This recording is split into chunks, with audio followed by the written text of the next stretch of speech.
tamaki chekadiganlarning turlari. Bo'ldi, berib 2 millionini. Qanaqa so'm dollar gapiryapman. Ha, yo'q aka, nima bo'libdi mashinaga?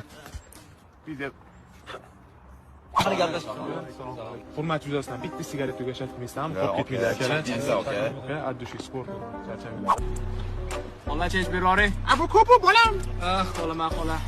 Sizlar shunaqa videolar bilan xalqni tamakiga targ'ib qilyapsizlar. O'zlaring bilyapsizlarmi? Aynan mana shu videoga aytayotganim yo'q, noto'g'ri tushunmanglar. Barcha tamakini targ'ib qilib chiqayotgan blogerlarga nisbatan gapiryapman bu gapimni. Shu sigaret tamakilarni videolarga olib chiqayotgan blogerlarga savol.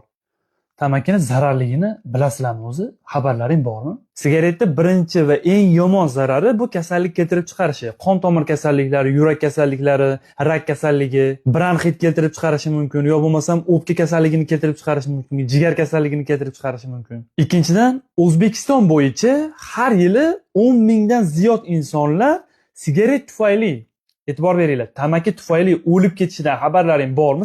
Siz blogerlarning xabarlaring bormi shunda? 10 mingta inson mana shu narsa sabab, shu sigaret sabab o'lib ketyapti. Nimaga sizlar buni targ'ib qilyapsizlar? Yo shu sonlarning ko'payishiga harakat qilyapsizlarmi? Yana bitta yomon tarafi bu pul isrof bo'lishi. O'rtacha sigaretning narxi 20 ming so'm tashkil qiladi. Bitta odam o'rtacha holatda bir kunda bir pachka chekar ekan.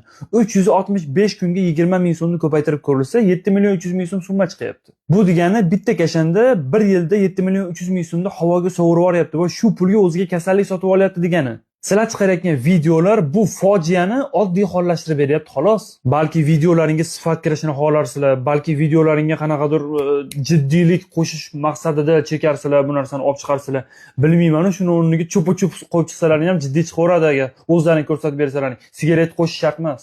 O'zlaring o'ylaylar, qadriyati bor inson deb hisoblasalaring, o'zlaringni hurmat qilsalaring, xalqlaringni hurmat qilsalaring, kelinglar shu narsani oddiy hollashtirmanglar.